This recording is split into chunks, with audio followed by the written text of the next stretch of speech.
Hello everyone. मेरा नाम है शुभम और आप सभी का मेरे चैनल पे स्वागत है। आज हम बायो का सेट वन करने वाले हैं जो कि आप लोगों के एग्जामिनेशन पॉइंट ऑफ व्यू से बहुत ही इम्पोर्टेंट होगा। तो चलिए अब हम शुरू करते हैं, लेकिन सबसे पहले मैं आप लोगों को बता देता हूँ कि जो हम लोगों का क्वेश्चन पेपर है वो 3 ग्रुप में बांटा हुआ है, ग्रुप ए, ग्रुप बी और ग्रुप सी। जो ग्रुप ए है वो very short answer type question है, ग्रुप बी जो है वो शॉर्ट आंसर टाइप क्वेश्चन है और जो ग्रुप सी है वो लॉन्ग आंसर टाइप क्वेश्चन है। तो सबसे पहले हम ग्रुप ए को देखेंगे, उसके बाद धीरे धीरे हम आगे सारे ग्रुप को कंप्लीट करेंगे। तो चलिए शुरू करते हैं बिना कोई टाइम वेस्ट किए हुए। ग्रुप ए का सबसे पहला क्वेश्चन है, what is plant hormone. Plant hormone क्या होता है? Plant hormone are signal molecule which are which control all the aspects of plant growth and development. जो प्लांट हार्मोन है वो सिग्नल मॉलिक्यूल होता है जो कि प्लांट के अंदर ही प्रोड्यूस होता है और ये बहुत ही कम मात्रा में होता है और ये प्लांट की ग्रोथ और उसके डेवलपमेंट में हेल्प करता है। और सेकंड क्वेश्चन जरा पढ़ते हैं, what do you mean by heterotrophic nutrition. Heterotrophic nutrition से आप क्या समझते हैं? It is a type of nutrition in which the organisms are depend upon other organism for their nutrition. ये ऐसा टाइप ऑफ न्यूट्रिशन है जिसमें जो ऑर्गेनिज्म होता है वो दूसरे ऑर्गेनिज्म पे डिपेंड करता है अपने खाने के लिए। जैसे कि हम किसी दूसरे ऑर्गेनिज्म पे डिपेंड करते हैं, जैसे प्लांट पे या फिर दूसरे एनिमल पे। हो गया चिकन, या फिर हम चिकन खाते हैं तो चिकन हम थोड़ी ना खुद से बनाते हैं, चिकन हम खाते हैं तो कोई दूसरा एनिमल को मारे खाते हैं, जैसे मुर्गा को मारे खाते हैं तो हम लोग चिकन खाते हैं। तो यही हो गया हेटरोटॉपिक मोड ऑफ न्यूट्रिशन के बारे में। तो हम थर्ड क्वेश्चन देखते हैं, what is the meaning of respiration. Respiration का मीनिंग क्या होता है? The breaking down of glucose in the presence of oxygen to get energy.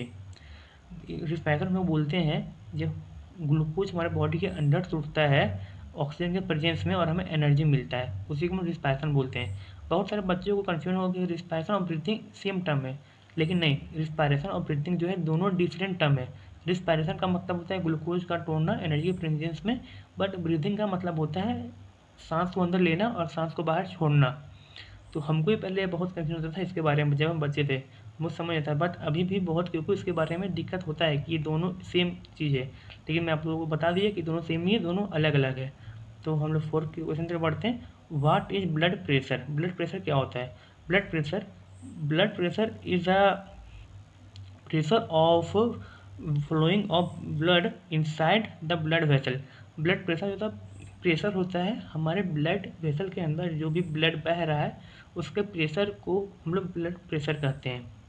ये हो गया आगे। अब हम लोग बढ़ते हैं फिफ्थ क्वेश्चन की तरफ, व्हाट इज नेफ्रॉन। नेफ्रॉन क्या होता है? Nephron is a structural and functional unit of kidney. Nephron kidney kidney का स्ट्रक्चरल और फंक्शनल यूनिट होता है। हम लोग के दोनों किडनी में, लेकिन हर एक किडनी में लाखों में नेफ्रॉन पाए जाते हैं और नेफ्रॉन ही हमारे ब्लड को प्यूरिफाई करते हैं और यूरिन को बनाने में मदद करते हैं। तो अब हम लोग क्वेश्चन 6 की तरफ बढ़ते हैं, what are ball and socket joint found, sorry where the ball and socket joint found. In human, ball and socket joint are found in the shoulder and hip. Human के अंदर जो बॉल और socket joint होता है वो shoulder में और hip में फाउंड होता है। मैं आप लोगों को बता देता हूँ बॉल एंड सॉकेट जॉइंट कैसा होता है। बॉल एंड सॉकेट जॉइंट का मतलब एक बॉल का जैसा, यानी एक कटोरा का जैसा एक स्पेस होता है, यानी हड्डी होता है, उसी में दूसरा हड्डी घुसा हुआ पड़ा होता है, उसको हम लोग बॉल एंड सॉकेट जॉइंट बोलते हैं। ये हमारे शोल्डर के बोन में और हिप के बोन में पाया जाता है। जब हम लोग एक्सरसाइज करते हैं तो आप देखते होंगे आप शोल्डर के बोन को चारों तरफ घुमा सकते हैं, आगे पीछे दाएं बाएं सब जगह। तो इस सॉकेट और बॉल सॉकेट जॉइंट बॉल है, उसी में हेल्प करता है बॉडी के पार्ट को, मिलेगा बॉडी के बोन को चारों तरफ मूवमेंट में। अब क्वेश्चन 7 की तरफ बढ़ते हैं जो कि सेक्शन ए का लास्ट क्वेश्चन है, that expand form of TSH, thyroid stimulating hormone. इसका एक्सपेंड फॉर्म होता है थायराइड स्टिमुलेटिंग हार्मोन। आप इसमें ध्यान से देखिएगा स्पेलिंग हम क्या लिखे हैं, क्योंकि ये 1 नंबर का क्वेश्चन है और इसमें बस 3 ही हम लोग लेटर लिखे हैं, थायराइड स्टिमुलेटिंग हार्मोन, तो 3 वर्ड लिखे हैं। तो अगर आप इसमें कोई भी अक्षर को गलती करते हैं, स्पेलिंग मिस्टेक करते हैं, तो आप लोगों को नंबर कटने का चांस रहेगा इसमें, क्योंकि हमको बस इसमें फुल फॉर्म लिखना है इसलिए। और फुल फॉर्म लिखना रहता है, जैसे ये सब हम लोग क्वेश्चन लिखे हैं, जैसे थोड़ा लंबा लंबा सेंटेंस में है तो इसमें कोई दिक्कत नहीं है, इसमें नंबर मिल जाएगा, कोई दिक्कत नहीं है। बट अगर इसमें हम लोग स्पेलिंग मिस्टेक करते हैं तो हम लोग का नंबर कटने का चांस रहता है। अब हम सेक्शन बी की तरफ बढ़ते हैं, ग्रुप बी की तरफ बढ़ते हैं, जो कि है शॉर्ट आंसर टाइप क्वेश्चन। ये टोटल 8 से लेकर 14 नंबर तक क्वेश्चन है, यानी 6 क्वेश्चन है। इसमें भी हमें केवल 5 ही क्वेश्चन करने हैं। तो चलिए हम स्टार्ट करते हैं। और हाँ, ये क्वेश्चन जो है 3 मार्क्स कैरी करता है और हमें इसको 50 वर्ड से ज़्यादा में नहीं लिखना है, लेकिन हार्डली 50 वर्ड में लिखना हमें। तो सबसे पहला क्वेश्चन देखते हैं हम लोग। What do you understand by respiratory quadrant? Respiratory quadrant से आप क्या समझते हैं? Respiratory quadrant is the ratio of aerobic respiration by inhaling of oxygen and exhibiting of carbon dioxide. ये हमें रेशियो बताता है कि ये मतलब कि रिस्पिरेटरी क्वाड्रेंट जो होता है वो रेशियो होता है, हम कितना कार्बन डाइऑक्साइड को छोड़ रहे हैं और कितना ऑक्सीजन को ले रहे हैं, इसी के रेशियो को हम लोग कहते हैं रिस्पिरेटरी क्वाड्रेंट। और एरोबिक रिस्पिरेशन के बारे में आप लोग को पता होगा, बट फिर भी मैं बता देता हूँ लोगों को जिसको पता नहीं है। एरोबिक रिस्पिरेशन का मतलब होता है वैसा रिस्पिरेशन जो ऑक्सीजन के प्रेजेंस में हो, लेकिन जिसमें ऑक्सीजन लगे। और एनारोबिक ऐसा होता है जिसमें ऑक्सीजन नहीं मतलब कि उसमें कार्बन डाइऑक्साइड लगे, ठीक ना। तो आप लोगों को पता चल जाएगा एरोबिक और एनारोबिक। और जो हम नीचे ये लिखें फार्मूला, मतलब कि ये लिखें are you equal to volume of CO2 eliminate and by volume of O2 consumed, ये आप लोगों को लिखना जरूरी है, क्योंकि एग्ज़ाम जो होता है वो सबको देता है, बट नंबर सबका नहीं आ पाता है। नंबर उसी का आता है जो एग्ज़ाम को तरीके से लिखे। ये जो हम लिखे हैं फार्मूला ये और ये आप लोगों को लिखना जरूरी है, आप ये सब लिख लीजिएगा, ठीक है। हम यहाँ पर बता देंगे, उसके नीचे वाला जो है ग्लूकोज का फार्मूला लिखे हैं 6,6H12O6, ये ग्लूकोज का फार्मूला है। ये वाला जो है ये ग्लूकोज का फार्मूला है। और उसके बाद में लिखें 6O2, मतलब कि रिस्पिरेटरी क्वाड्रेंट में 6O2 हम लोग को रिलीज होता है और 6CO2 प्लस 6H2O ये बनता है, ये हम लोग लिख दिए। और लास्ट में जो लिखे हैं and the value of RQ equal to 1, ये आप लोग के लिए इंपॉर्टेंट हो सकता है 1 नंबर के क्वेश्चन में। अगर 1 नंबर का क्वेश्चन पूछ दिया कि वैल्यू RQ का वैल्यू कितना होता है, तो आप लिखिएगा 1। RQ का मतलब रिस्पिरेटरी क्वाड्रेंट, हम रिस्पिरेटरी क्वाड्रेंट को RQ से भी डिनोट करते हैं। अब क्वेश्चन 9 की तरफ बढ़ते हैं। Name and describe the functions of any two hormone which control digestion. हमें बताना है कि ऐसा 2 हार्मोन का फंक्शन और उसका नाम जो कि डाइजेशन में हेल्प करता है।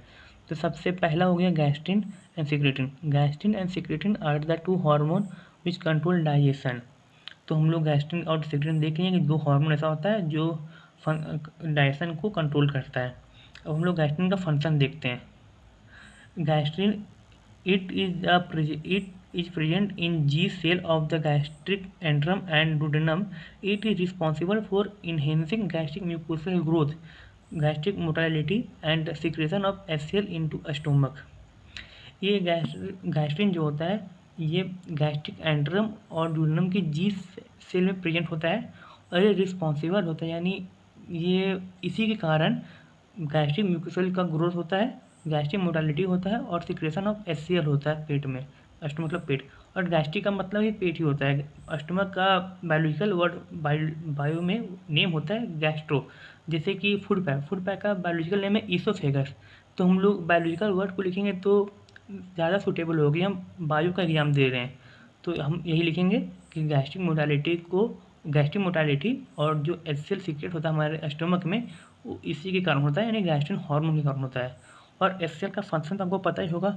HCl जो होता है बहुत ही इंपॉर्टेंट रोल प्ले करता है। हम खाना खाते हैं उसमें बहुत सारा बैक्टीरिया होता है, जम्स होता है जो हमारे के मुंह में हम लोग के माउथ में आते आते पेट में चला जाता है और हम लोग के डाइजेस्टिव सिस्टम को ख़राब कर सकता है। बट जो HCl यहाँ रिलीज होता है वो सभी बैक्टीरिया और जम्स को मार देता है। तो ये सब पता ही होगा आपको। अब हम सिक्रेटिन की तरफ बढ़ते हैं।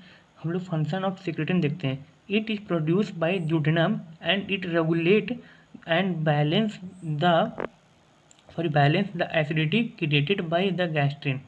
ये प्रोड्यूस होता है ड्यूडेनम में और ये रेगुलेट करता है, मतलब ये बैलेंस करता है जो HCl निकलता है गैस्ट्रिन से उसको रेगुलेट करता है कि ज़्यादा HCl ना निकल जाए या फिर कम HCl ना निकले, उसी को रेगुलेट करता है सिक्रेटिन हार्मोन।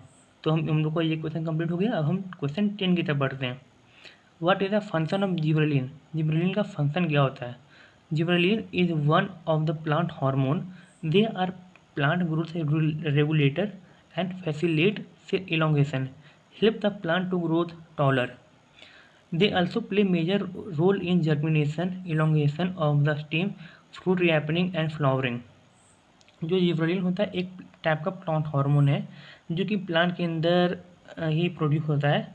आप लोगों को बता दी तो पहले ही प्लांट हार्मोन के क्वेश्चन में कि प्लांट हार्मोन क्या होता है और उस कैसे प्रोड्यूस होता है। तो इस क्वेश्चन में पूछ रहा है जिब्रेलिन के बारे में। जो जिब्रेलिन है वो भी ए टाइप का प्लांट हार्मोन है जो कि हेल्प करता है प्लांट के ग्रोथ को और ये फैसिलिटेट करता है यानी बढ़ावा देता है किसको, सेल इलोंगेशन। सेल इलोंगेशन मतलब सेल का बढ़ना, सेल रेप्लिकेट होगा तभी ना बढ़ेगा, तो सेल को रेप्लिकेट करने में मदद करता है, जिससे कि जो प्लांट है वो आगे जाके बड़ा बढ़ सके, मतलब प्लांट बड़ा हो सके। और ये अल्सो ये भी करता है elongation of stem, fruit ripening and flowering. Flowering करवाने में, फ्रूट की रिहैपनिंग करवाने में और स्टीम को फैलाने में भी ये मदद करता है। स्टीम को फैलाता है, स्टीम को बढ़ावा देता है बढ़ने में। अब क्वेश्चन 3 की तरफ बढ़ते हैं। Explain inhalation and exhalation and describe the role of muscle involve in it. हमें बताना है कि इनहेलेशन एंड एक्सहेलेशन क्या होता है और इसमें कौन कौन सा मसल इन्वॉल्व होता है उसको डिस्क्राइब करना है। The process the process of intake of air into the lungs is called inhalation. मतलब जो हम लोग लंग्स में एयर को लेते हैं, एयर लेने के प्रोसेस को हम लोग इनहेलेशन बोलते हैं। और एक्सहेलेशन होता है and the process and sorry and the process of outside from on the process of letting air outside from the lungs is called exhalation. मतलब कि जब एयर लिए वो एयर को छोड़ेंगे भी, तो जो एयर को छोड़ेंगे लंग्स के बाहर उसी प्रोसेस को हम लोग एक्सहेलेशन बोलते हैं। अब हम देखते हैं कौन कौन सा मसल इन्वॉल्व होता है। सबसे पहला मसल इन्वॉल्व होता है डायफ्राम, और ये डायफ्राम है वो प्राइमरी मसल होता है। यहाँ पर लिखिए हम, it is the primary muscle during inhalation, it contract and flattens and the chest cavity enlarge, this help in pull air into the lungs. ये डायफ्राम जो होता है एक प्राइमरी मसल होता है और ये पाया जाता है एब्डोमिनल कैविटी और लंग्स के बीच में। ये हेल्प करता है इनहेलेशन में, कि इनहेलेशन के दौरान सबसे ज़रूरी मसल है। और डायफ्राम तो सबके सारे बॉडी के अंदर होता ही होता है, अगर किसी में नहीं होता है तो ये इनहेलेशन में बहुत दिक्कत पड़ता है हम लोग को, क्योंकि इनहेलेशन में हम लोग को चेस्ट जो होता है वो फूलता है, यानी इसका साइज बढ़ता है इससे कि हम जो एयर है वो हम ज़्यादा इनटेक कर सकें, इसलिए इसका साइज बढ़ता है। तो डायफ्राम इसी में हेल्प करता है। और बस यही था इसमें। और इंटरकोस्टल मसल को हम रिब की मसल के भी नाम से जानते हैं। ये जो मसल होता है it helps in the contraction and relaxation of rib cage. जब चेस्ट लंग्स फूलता है तो उसके लिए रिब केज फूलना चाहिए, रिब केज नहीं फूलेगा और सिर्फ लंग्स से फूलेगा तो लंग्स और रिब केज में कोलैप्सन हो जाएगा। इसलिए जब लंग्स फूलता है तो रिब केज को भी फूलना ज़रूरी है, तो ये रिब केज को फुलाता है। और लास्ट है हम लोग का एब्डोमिनल मसल जो होता है ये एब्डोमिनल पाया जाता है, एब्डोमिनल मतलब नीचे का, लंग्स के नीचे का पार्ट में, पेट वाला पार्ट में। This muscle are help in active exhalation. ये जो मसल है एक एक्सहेलेशन करवाने में मदद करता है, वो होता है एक्टिव एक्सहेलेशन, वो इसी के द्वारा होता है, एब्डोमिनल मसल के द्वारा। अब question 12, mention the difference between artery and when. हमें डिफरेंस बताना है आर्टरी और वेन का। और जिस तरह हम लिखे हैं क्वेश्चन यहाँ पे आंसर इसका, एक तरफ आर्टरी और एक तरफ वेन लिखे हैं और दोनों के बीच में लाइन देके उनको डिफरेंशिएट किए हैं कंपैरिजन करके। आप लोग को भी इसी तरह करना है। तो बहुत सारे बच्चे ये होते हैं कि एक लाइन में आर्टरी लिखेंगे, फिर उसी के नीचे वेन लिखेंगे, फिर आर्टरी फिर वेन। इस तरह देखने में भी अच्छा नहीं लगता और एग्जामिनर जो होता है वो चिड़चिड़ा जाता है कॉपी चेक करते करते। तो हम लोग ध्यान से पढ़ेगा नहीं, देख के गलती या फिर जो भी होगा वो देख के अपना चेक करते हुए निकल जाएगा। लेकिन जो आप लिखेंगे इस तरह से आप देखने में भी फ्रेश लगेगा और एग्जामिनर जो था वो देख के भी खुश हो जाता है इस तरह कि हाँ बच्चा कुछ लिखा है अच्छा। तो इस तरह लिखेंगे हम और एग्जामिनर देख के नंबर देगा हमें। अगर सही लिखेंगे तो ही नंबर देगा, ऐसे नंबर देगा नहीं। तो हम इसको लिखते हैं आगे, हम पढ़ते हैं आगे आर्टरी और वेन। पहले हम आर्टरी का डिफिनेशन पढ़ते हैं, फिर वेन को उससे कंप्रोमाइज़ करके आगे बताते हैं क्या लिखे हैं। So artery, they are red in colour because they carry pure blood और oxygenated blood except for pulmonary artery. जो आर्टरी होता है रेड कलर का होता है, क्यों? क्योंकि ये ऑक्सीजनेटेड ब्लड को कैरी करता है और ये प्योर ब्लड को कैरी करता है। बट एक ऐसा आर्टरी होता है जो ये सब नहीं करता, मतलब कि ऑक्सीजनेटेड ब्लड को और प्योर ब्लड को कैरी नहीं करता है। उस आर्टरी का नाम है पल्मोनरी आर्टरी। ये जो पल्मोनरी आर्टरी लिखे हैं यही वो आर्टरी होता है जो ये नहीं करता, मतलब कि ऑक्सीजन ब्लड को और प्योर ब्लड को कैरी नहीं करता है। अब वेन के बारे में पढ़ते हैं। Vein, they are blue in colour because they carry de oxygen blood और impure blood except pulmonary vein. और देखिए यहाँ भी आगे एक्सेप्शन पल्मोनरी वेन का, यहाँ पल्मोनरी आर्टरी आया और यहाँ पल्मोनरी वेन आया। जो वेन होता है वो डी ऑक्सीजन ब्लड को कैरी करता है, इसलिए इसका कलर ब्लू कलर का होता है। और आगे नेक्स्ट पढ़ते हैं हम लोग नेक्स्ट पॉइंट में, it carry blood away from the heart. जो आर्टरी होता है वो ब्लड को हार्ट से दूर ले जाता है दूसरे ऑर्गन की तरफ, क्योंकि इसके बाद प्योर ब्लड है तो हार्ट से प्योर ब्लड पंप होता है और ये चला जाता है दूसरे बॉडी ऑर्गन के पास यानी सेल के पास चला जाता है और सेल इससे अपना ऑक्सीजन लेके एटीपी बनाता है, रिस्पायरेशन करता है वहाँ पे। और जो वेन के बारे में पढ़ते हैं, it carry blood towards the heart, मतलब कि ये सेल के अंदर से जितना भी डीऑक्सीजनेटेड ब्लड होता है उसको ब्लड में हार्ट में लेके आता है और हार्ट उस ब्लड को पंप करके लंग्स के पास भेजता है और फिर वही ब्लड लंग्स से ऑक्सीजनेटेड होकर पूरा बॉडी में आता है। तो ये हो गया वेन का काम। और लास्ट पॉइंट सा देखते हैं, it consist of 3 distinct layer which are thicker and highly muscular. जो वेन होता है, सॉरी जो आर्टरी होता है, वो उसके ऊपर 3 ठो लेयर होता है, 3 ठो लेयर में बटा होता है और तीनों लेयर मोटा होता है और हाईली मस्कुलर होता है यानी मसल से भरा होता है। और जो वेन होता है, it consist of 3 distinct layer which are thinner and less muscular. ये उसी का उल्टा हो गया, यानी ये भी 3 लेयर कंसिस्ट करता है बट ये थिन होता है और इसमें मसल कम होता है। अब हम क्वेश्चन 13 की तरफ पढ़ते हैं, while locomotion is essential in animals. Animals में लोकोमोशन क्यों जरूरी है? In animals, locomotion plays an important role in helping them to move from one place to another place। जो लोकोमोशन होता है एनिमल में वो हेल्प करता है वो किसी भी एनिमल को एक प्लेस से दूसरे प्लेस में मूव कराने के लिए। Animals move for a variety of reasons such as to find food, it helps in protecting the animals from predators, to find a suitable macrohabitat for their shelters, for breathing and locomotion। Is also it sorry यहाँ पर it छूट गया तो यहाँ पर होगा it is also essential for reproduction and for ovulation. Answer हमें बता रहा है कि जो एनिमल लोकोमोशन करता है उसको बहुत सी प्रकार से हेल्प करता है, जैसे कि अपना फूड को खोजने में एनिमल मूव करता है, अपना फूड खोजता है। जैसे हम देखो कुत्ता लोग को अपने गली में जितने डॉग्स होते हैं वो सभी इधर उधर घूमते रहते हैं अपने खाना खोजने के लिए। और protect the animal from predator, मतलब ये जो होता है प्रोटेक्ट करता है एनिमल को शिकारी लोग से।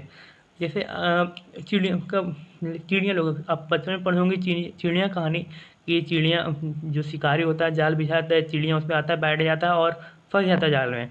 अगर वो चिड़िया मूव नहीं कर पाता तो वहाँ से भाग नहीं पाता, तो यही बता रहा है कि बचाता है इसको प्रेडेटर से यानी शिकारी लोग से भी।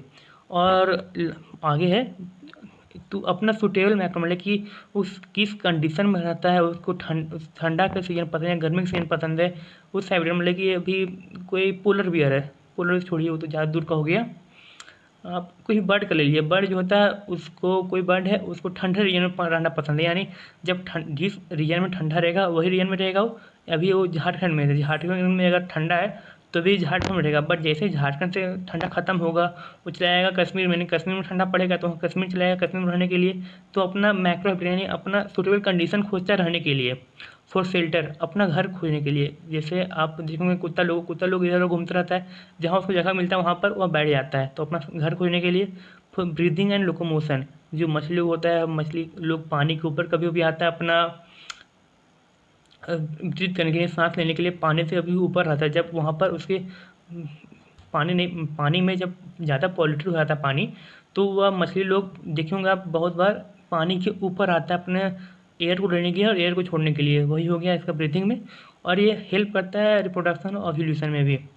ये सब बहुत सारा जानवर को देखोगे कि कोई खास जगह पर जाके अपना अंडा देता है, जैसे कछुआ लोग कहाँ अंडा देता है, समुद्र के किनारे, नदी के किनारे एक अपना ज़मीन खोदता है और उसी के अंदर अपना अंडा देता है। तो ये लोकोमोशन उसमें भी हेल्प करता है। लोकोमोशन मूवमेंट नहीं होगा तो नदी के किनारे नहीं जा पाएगा तो अपना ओव्यूलेशन भी नहीं कर पाएगा, तो रिप्रोडक्शन के में भी हेल्प करता है इसी तरह ये। अब आप लोगों को समझ में आ गया होगा। क्वेश्चन नंबर 13, क्वेश्चन 14 की तरफ बढ़ते हैं। और अगर आप लोगों को कोई भी दिक्कत हो रहा है कि मुझे ये टॉपिक में दिक्कत हो रहा है इस क्वेश्चन में, तो आप मुझे कमेंट बॉक्स में कमेंट कीजिएगा, मैं आप लोगों को वहाँ से प्रॉब्लम सॉल्व कर दूँगा, ठीक ना। कमेंट बॉक्स में कमेंट कीजिएगा तो मैं वहाँ से आप लोगों को आंसर लिख के भेज दूँगा, इसमें वॉइस नोट आप लोगों को छोड़ दूँगा, वहाँ से आप देख लीजिएगा। अब question 14, what are the function of progesterone and luteinising hormone. हमसे पूछ रहा है कि जो प्रोजेस्टेरोन होता है और लुटिनाइजिंग हार्मोन होता है उसका फंक्शन क्या है। सबसे पहले हम प्रोजेस्टेरोन का पढ़ते हैं। Progesterone hormone help in maintaining pregnancy and stop the monthly menstrual cycle and it also regulate the condition of the inner lining of the uterus that is endometrium. ये प्रोजेस्टेरोन हार्मोन होता है, ये maintain करता है pregnancy को, pregnancy maintaining hormone होता है ये। और menstrual cycle monthly menstrual cycle को स्टॉप करता है। जैसे एक बार आप मेंस्ट्रुअल साइकिल चला औरत फीमेल का, उसके बाद ये स्टॉप करता है मेंस्ट्रुअल साइकिल को, ठीक ना। और regulate condition of the inner lining of the uterus. Progesterone जो होता है यूट्रस से इनर लाइनिंग, यूट्रस से 3 ठो लाइनिंग होता है। सबसे बाहर इनर को बोलते हैं एक्टोमेट्रियम, बीच वालों को बोलते हैं मीजो, और लास्ट वालों को बोलते हैं इंडोमेट्रियम। तो ये सबसे अंदर लाइनिंग जो इंडोमेट्रियम होता है उसको मेंटेन करता है। इंडोमेट्रियम जो होता है इसी में बच्चा जो होता है इम्पेटेंट होता है, यानी फर्टिलाइजेशन होता है फ्लोपियन ट्यूब में, फिर वहाँ से बच्चा आता है यूट्रस में। तो यूट्रस में जो बच्चा यानी बेबी होता है यहीं पर आके पलता है, बढ़ता है 9 महीने तक। वही मतलब कि उसी के लाइनिंग को, उसी के मसल को ये मेंटेन करता है प्रोजेस्टेरोन। अब दूसरा हार्मोन जो है luteinising hormone. Luteinising hormone plays an important role in sexual development and functioning. It triggers the release of an egg from the ovary that is called ovulation. ये luteinising hormone होता है, ये बहुत ही helpful होता है sexual development में और functioning में। सेक्सुअल डेवलपमेंट, सेक्सुअल पार्ट जो होता है उसको डेवलप करवाता है और उसका फंक्शन में भी ये हेल्प करता है। और जो ओव्यूलेशन होता है, ओव्यूलेशन मतलब कि ओव्यूलेशन, ये जो 12 का टॉपिक है, बताया कि नहीं समझ नहीं आ रहा है, चलिए बताते हैं। ओव्यूलेशन एक हम लोग का जो ओवम होता है, फीमेल का जो ओवम होता है, ओवम एक अपना ओवेरी से निकलता है, ओवेरी से जो निकलता है ओवम, उसी को हम लोग ओव्यूलेशन बोलते हैं। तो जो ये जो ल्यूटिनाइजिंग हार्मोन होता है ये ओव्यूलेशन में भी हेल्प करता है, यानी वहाँ से उसको रप्चर करता है, ओवेरी होता है उसको रप्चर करता है यानी फाड़ता है वहाँ से, और वहाँ से फिर ओवम निकलता है। तो यही उसी में भी हेल्प करता है ल्यूटिनाइजिंग हार्मोन। और फिर क्वेश्चन नंबर माने हम लोग का एक क्वेश्चन 14 था, जो कि हम लोग का ग्रुप बी कंप्लीट हो गया अब। अब ग्रुप बी था, हम लोग का 3 मार्क्स क्वेश्चन था, तो अब जितना जितना लिखे उतना उतना आप भी लिखिएगा तो आपको फुल मार्क्स मिल जाएगा। और जिस टाइप से लिखें उसी टाइप से लिखिएगा आप, या फिर आपको लगता है कि नहीं आपको हमसे अच्छा आंसर आता है, आप हमसे अच्छा एक्सप्लेन करके लिख सकते हो, तो उसी तरह लिखिएगा, कोई दिक्कत नहीं है। अब ग्रुप सी बढ़ते हैं, जो कि हम लोग का लास्ट ग्रुप है और ये 5 मार्क्स कैरी करता है हम लोग का ग्रुप। और ये क्वेश्चन 15 से लेकर 19 तक है, और इसमें से हमें केवल कोई भी 3 क्वेश्चन करना है। ये 15, 16, 17, 18, 19 यानी 4 क्वेश्चन इसमें है, 4 में से हमें कोई भी 3 क्वेश्चन करना है। तो चलिए देखते हैं। फर्स्ट क्वेश्चन है यानी question number 15, fill in the blanks. हमें फिल इन द ब्लैंक्स भरना है। Somatotropic hormone are called blank as hormone. Somatotropic जो हार्मोन होता है उस कौन सा हार्मोन होता है, ये इसको हम लोग ग्रोथ हार्मोन बोलते हैं, या फिर सोमैटोट्रॉपिन भी इसको बोल सकते हैं, लेकिन यहाँ पर आप ग्रोथ हार्मोन लिखिएगा ज़्यादा सही रहेगा। सोमैटोट्रॉपिक हार्मोन को हम लोग ग्रोथ हार्मोन बोलते हैं। सेकेंड में thyroid, sorry blank space, gland control the metabolism. कौन सा जो ग्लैंड होता है वो मेटाबॉलिज्म को कंट्रोल करता है, तो इस उसका आंसर होगा थायराइड ग्लैंड। जो थायराइड ग्लैंड होता है वही मेटाबॉलिज्म को कंट्रोल करता है। और क्वेश्चन 3, प्रोजेस्टेरोन इज द, यहाँ पर छूट गया है, प्रोजेस्टेरोन जो होता है उसको हम लोग एस्ट्रोएडल हार्मोन बोलते हैं। यहाँ पर हम लिखना छोड़ दिए गलती से, देखते हैं यहाँ से लिखा पाएगा सही या नहीं, तो फिर आप लिख लीजिएगा खुद से। यहाँ पर एस,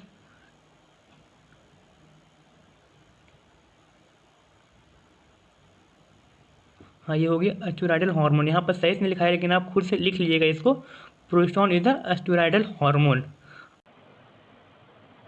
अब question number 4, insulin is secreted by blank space cell. Insulin जो है वो किस सेल से सिक्रेट होता है, तो इंसुलिन सिक्रेट होता है पैनक्रियाटिक बीटा सेल से। ये जो आपको दिख रहा है बी टाइप का, ये बी नहीं है बल्कि ये बीटा है, पैनक्रियाटिक बीटा सेल से सिक्रेट होता है insulin. Question 5, blank space is called 3F hormone. 3F hormone क्या है, तो 3F हार्मोन किसको कहते हैं, तो इसका आंसर होगा एपनीफ्रिन। एपनीफ्रिन जो है इसको हम लोग 3F हार्मोन बोलते हैं। तो आप लोग का ये कंप्लीट हो गया। क्वेश्चन नंबर 16 की तरफ बढ़ते हैं। क्वेश्चन नंबर 16 है, describe hatch and slack pathway with a well level diagram. हमको हैच एंड स्लैक पाथवे को डिस्क्राइब करना है एक वेल लेवल डायग्राम के साथ। तो सबसे पहले हम डायग्राम को आप लोग एक्सप्लेन कर देते हैं, फिर डायग्राम के बाद आप लोग उससे समझ जाइएगा खुद, क्योंकि हम जो डायग्राम एक्सप्लेन किए उसी को हम थ्योरेटिकल में लिख दिए, थ्योरी पार्ट में पूरा। तो आप अगर डायग्राम अच्छे समझ लीजिएगा तो थ्योरी आप खुद से लिख सकते हैं। तो चलिए डायग्राम पहले समझते हैं। ये जो है पहले हम बताते हैं, ये जो पाथवे इसी को हम लोग हैज एंड स्लैक पाथवे बोलते हैं। इसको हम लोग C4 पाथवे भी बोलते हैं। C4 पाथवे क्यों बोलते हैं आपको थ्योरी में बताएंगे, बट पहले समझ लीजिए। ये जो ऊपर का आपको सेल दिख रहा है ये वाला, ये सेल ये इस सेल को हम लोग बोलते हैं मीजोफिल सेल, और जो नीचे का सेल है ये, इस सेल को हम लोग बोलते हैं बंडल सीट सेल, ठीक समझ गए। ऊपर वाले सेल को हम लोग बोलते हैं म्यूजोफिल सेल, और जो नीचे वाला सेल है ये इसको हम लोग बोलते हैं बंडल सीट सेल। तो आप लोगों को समझ में आ गया। तो चलिए अब हम आगे बढ़ते हैं।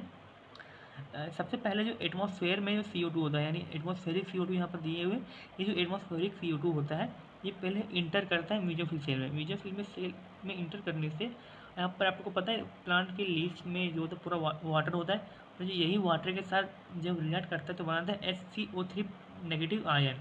ये आयन जो होता है ये फॉस्फोइनोल पैरोवेट, ये जो फॉस्फोइनोल पैरोवेट वो दिख रहा है, इसी के साथ रिएक्ट करता है और फिक्सेशन करता है। मतलब कि ये फॉस्फोइनोल पैरोवेट ये 3 कार्बन का कंपाउंड है, और यह से जो एटमॉस्फेयर से कार्बन आया वो 1 कार्बन आया, और दोनों मिलकर फिक्सेशन करता है, कार्बोक्सिलेशन करता है और बनाता है 4 कार्बन कंपाउंड।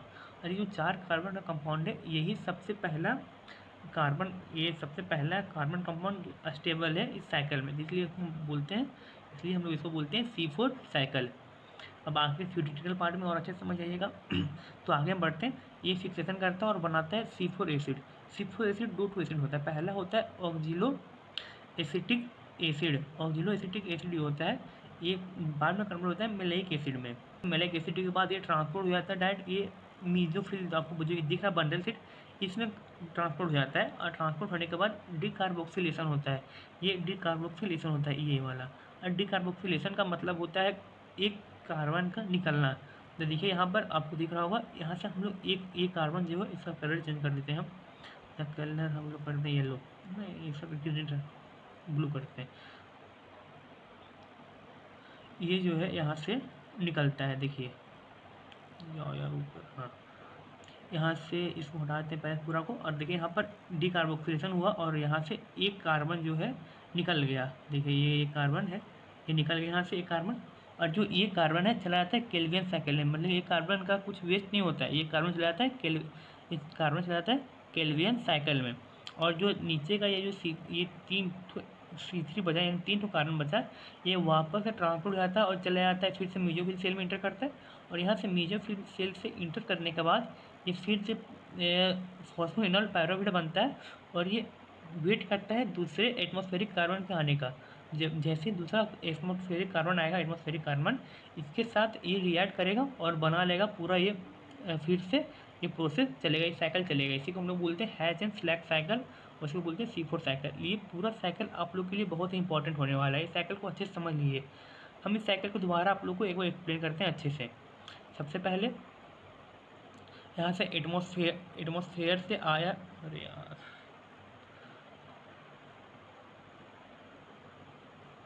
सबसे पहले एटमॉस्फेयर से CO2 आया, ये CO2 आया एटमॉस्फेयर से, ये प्लांट में प्रेजेंस वाटर से रिएक्ट किया और बना दिया HCO3 नेगेटिव आया, और ये फिर फॉस्फोइनोल पैरोवेट जो यहाँ पर 3 कार्बन का कंपाउंड है इससे मिला और 4 कार्बन टोटल कंपाउंड बन गया। यहाँ पर HCO3 नेगेटिव का 1 कार्बन और फॉस्फोइनोल पैरोवेट का 1 कार्बन, दोनों कंबाइन करके फिक्सेशन हुआ और बना लिया C4 एसिड। ये जो C4 एसिड है ये बना लिया।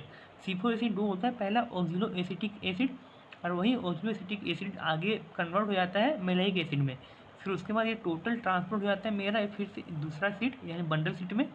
ये बंडल सीट में ट्रांसपोर्ट होने के बाद इसका डिकार्बोक्सिलेशन होता है। ये डिकार्बोक्सिलेशन हुआ, और ये डिकार्बोक्सिलेशन का मतलब होता है एक कार्बन कंपाउंड का निकलना। देखिए यहाँ पर दिख रहा होगा आपको एक कार्बन कंपाउंड, यहाँ से देखिए ये वाला, ये पूरा एक कार्बन कंपाउंड निकल रहा है यहाँ से, और यहाँ से 3 जो कार्बन कंपाउंड बचते हैं, ये 3 कार्बन कंपाउंड ये दोबारा यहाँ से चला जाता है फिर से मीजोफिल सेल में, और फिर से यही साइकिल रिपीट करता है। मतलब मीजोफिल सेल में गया और ये फॉस्फोइनोल पैरोवेट के रूप में यहाँ पर वेट करता रहता है। जैसे दोबारा यहाँ से एटमॉस्फेरिक CO2 आता है तो फिर से ये साइकिल रिपीट होने लगता है। और जो यहाँ पर आप देख रहे होंगे ये जो CO2 है, ये CO2, ये सॉरी इसको हम इसे दिखाते हैं। ये जो CO2 गया ये वाला, ये जो CO2 हुआ, ये CO2 ये वेस्ट नहीं होता है, ये CO2 चला जाता है केल्विन साइकिल में। केल्विन साइकिल को C3 साइकिल बोलते हैं, और ये केल्विन साइकिल में जाने के बाद वहाँ पर ग्लूकोज बनता है। इससे वहाँ पर साइकिल चलता है एक तो C3 साइकिल, वहाँ से ग्लूकोज बनाता है केल्विन साइकिल इस CO2 की मदद से। और वहाँ पर केल्विन साइकिल 6 बार चलता है, क्योंकि एक ग्लूकोज में 6 कार्बन होता है और यहाँ से एक ही कार्बन जा रहा है, तो वहाँ पर 6 बार साइकिल चलता है केल्विन साइकिल, तो बना जाता है ग्लूकोज। इसी से प्लांट अपना पूरा एनर्जी गेन करता है।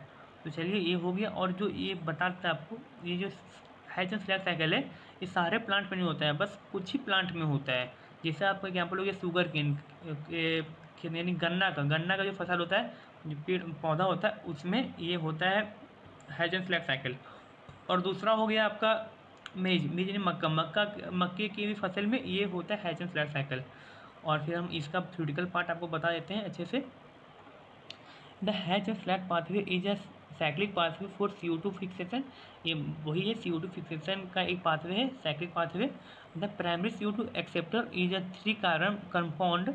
ये देखिए यहाँ पर लिखे हैं 3 कार्बन कंपाउंड। ये 3 कार्बन कंपाउंड फॉस्फोइनोल पायरोवेट, ये फॉस्फोइनोल पायरोवेट बताया था आपको, फॉस्फोइनोल पायरोवेट ये 3 कार्बन का कंपाउंड का होता है। ये यहाँ पर एक्सेप्टर हो गया, यानी सबसे पहले यही एक्सेप्ट करता है CO2 को, जो बनाता है फिर C4 acid, which is present in mesophyll cell. Mesophyll cell में प्रेजेंट होता है, एसिड बनाता है।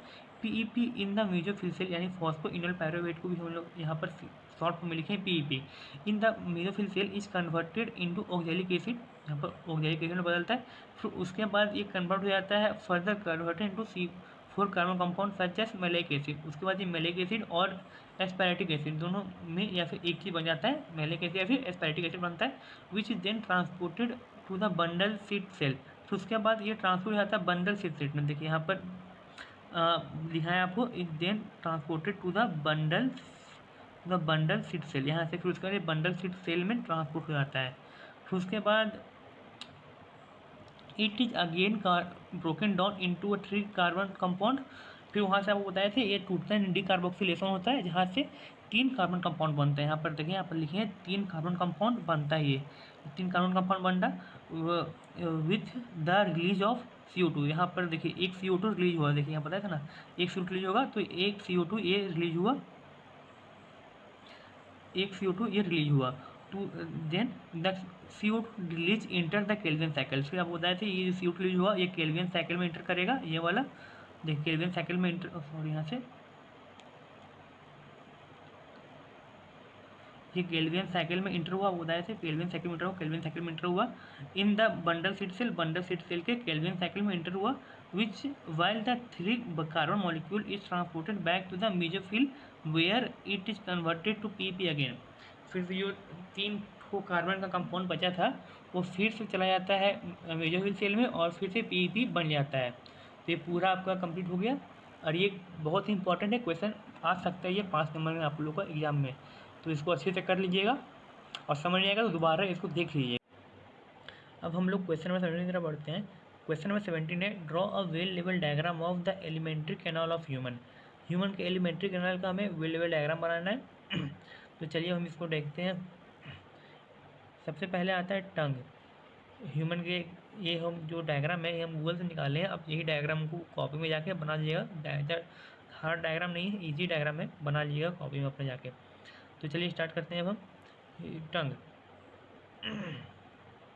सबसे पहले यहाँ पर आता है हम लोग का टंग, ये टंग होगी, सबसे पहले आया टंग।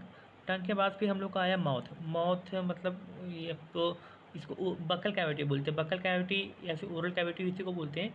बकल कैविटी ओरल कैविटी यह होता है कि आप अपना मुंह को जब देखिएगा शीशा में अच्छे से खोल के, तो आपको पूरा एक खाली स्पेस दिखाई देगा अपने ऊपर और नीचे के नीचे, ऊपर जाओ नीचे जाओ के नीचे आपको एक पूरा खाली स्पेस दिखाई देगा, उसी को हम लोग बोलते हैं बकल कैविटी। फिर उसके बाद ईसोफेगस मतलब हो गया ये फूड पाइप का जो बायोलॉजिकल नेम है उसी को ईसोफेगस बोलते हैं। फिर है स्टोमक जो होता है जी शेप स्ट्रक्चर होता है। यहाँ पर बहुत सारा बुक में आपको C शेप भी दिया गया, लेकिन इसका ओरिजिनल शेप J शेप का होता है। और J शेप स्टोमक हो गया, इसको बायोलॉजिकल वर्ड में हम लोग गैस्ट्रो बोलते हैं। फिर उसके बाद स्टोमक के बाद आ गया यहाँ पर आपका, ये तो डाइजेस्टिव सिस्टम का पार्ट नहीं है बट यहाँ पर दिया हुआ तो आप यही बना दीजिएगा डायफ्राम। डायफ्राम हम आपको बताए थे इनहेलेशन और एक्सहेलेशन वाला क्वेश्चन में, डायफ्राम मसल जो कॉन्ट्रैक्ट और रिलैक्स में हेल्प करता है, वही डायफ्राम मसल का देखिए ये हो गया आपका शेप। ये डायफ्राम मसल का ये आपका पूरा स्ट्रक्चर हो गया डायफ्राम का। देखिए ये एब्डोमिनल मसल और यहाँ पर जो होता है लंग्स, ये लंग्स के बीच में है ना, एब्डोमिनल मसल लंग्स के बीच में ये डायफ्राम वही है ये। और फिर उसके बाद आता है हम लोग का गॉल ब्लैडर। गॉल ब्लैडर हम लोग इसको बोलते हैं पीत की थैली। ये लीवर होता है, लीवर के अंदर ही होता है गॉल ब्लैडर। ये लीवर से जो बाइल जूस निकलता है, ये उसको टेम्पररी स्टोर करके रखता है। फिर उसके बाद आता है बाइल डक्ट। बाइल डक्ट यानी जो लीवर से डक्ट निकलता है उसी को हम लोग बोलते हैं बाइल डक्ट। फिर हो गया लीवर, ये उसके बाद ये आ गया आपका लीवर। फिर पैनक्रियास। पैनक्रियास जो होता है लीफ सेप स्ट्रक्चर होता है जो ड्यूडेनम में इम्बेड होता है, मतलब कि ये स्टोमक और लार्ज इंटेस्टाइन के बीच का जो सेप होता है उसी को हम लोग बोलते हैं। ये हो गया आपका पैनक्रियास। यही ये हो गया आपका पैनक्रियास। को कलर चेंज कर देते हैं हम लोग। ये हो गया ये आपका, सॉरी, ये जो आपका स्ट्रक्चर हो गया पूरा, ये पैनक्रियास का स्ट्रक्चर है। ये हो गया पैनक्रियास आपका। उसके बाद हम लोग देखते हैं लार्ज इंटेस्टाइन।